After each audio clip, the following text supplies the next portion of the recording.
Good afternoon, everyone. Happy Friday. This is my last live of this week. And I thought I'd post that question today of, what is the one key thing that we have to address in order to make sure that we don't fall prey to being in a narcissistic relationship? Um, and I wonder what you might imagine it was that I was thinking of. If you were thinking of self-esteem, no, that's not it, although that is an important area. It's not boundaries. It's not the inner critic. It's not negative self-beliefs. um, Drum roll. It is, I believe, loneliness. This is what I believe makes us both vulnerable to being in a narcissistic relationship, but also makes us vulnerable to staying in one. You see, we stay in toxic, unhealthy relationships because we are trying to avoid that feeling of loneliness. We don't want to feel it. It's that feeling of being unloved or all alone. So what we do is we spend our lives looking for somebody who we can escape it with. We can escape into somebody else and then we won't feel that feeling of loneliness. But the truth is, it's still there, even if we are in relationship with someone. There's still that at the core, there's a loneliness. But what happens in a narcissistic relationship is we stay with the narcissist, even though they're abusing us, even though we're getting breadcrumbs from them, because we're almost saying, well, even that is better than nothing. I mean, surely breadcrumbs is better than nothing. But of course it's not. I mean, I hear from my clients, they've never felt so lonely as they did when they were in a relationship with a narcissist. And in fact, there's no deeper loneliness than being in a relationship with somebody who's using you or abusing you or minimizing you or, putting you down in any way. Because we kind of go from those moments where we think they love us. Oh my goodness, maybe they do love and value us. I don't feel so alone. I am connected. And then follows soon after the discard phase, which is that rejected feeling, that sense of I might be on my own. I'm going to face that feeling of not being wanted and being lonely.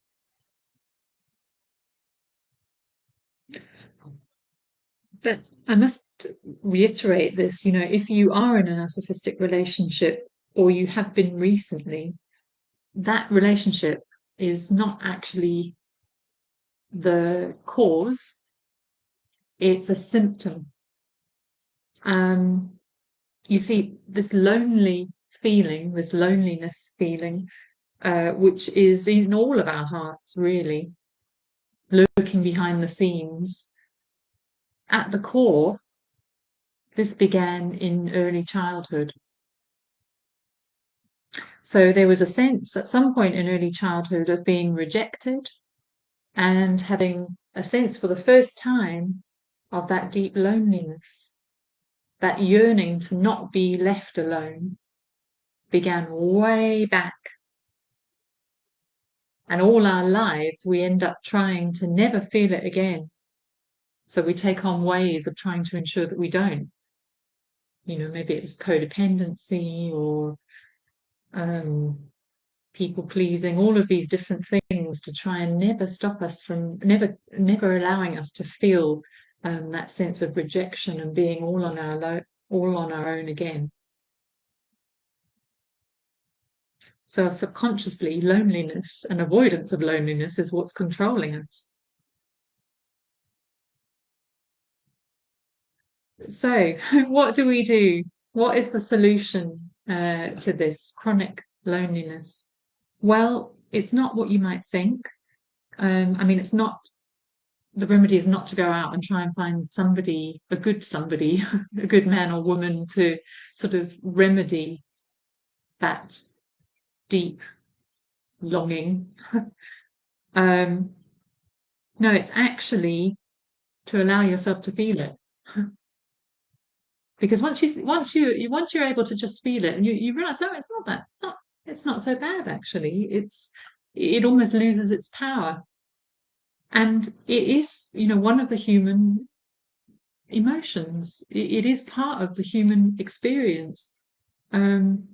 And it's something that we all feel ultimately at the end of the day, because as much as we're trying to connect with others, each of us is on their own journey through this mysterious life that we've been given.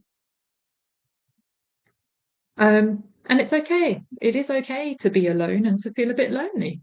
That's okay. Now, for some of my clients, and myself included actually in this, one of the remedies that can help with feelings of loneliness is a connection to God, or a belief in a higher power, or the universe, or something like that. That can really remedy that sense of being alone. But even if that's not your thing, there are many other ways. The remedy to loneliness really is to just go out and do things you love. It's not to try and get somebody else to meet that need. It's to go out and do things that you love, to fill your life with things that you love. And even like we were talking about yesterday in the live, if you were able to see it, finding your passion, finding your purpose. That's what fills that sense of emptiness, perhaps, or the sense of loneliness within. So if this is part of your experience, I was thinking of the royal family actually. When somebody passes, it can really bring to the forefront this sense of, oh my goodness, we are all alone, ultimately. And there can be it can sort of exacerbate that sense of, when we've lost someone, of being what can I say, disconnected maybe, or being on our own journey.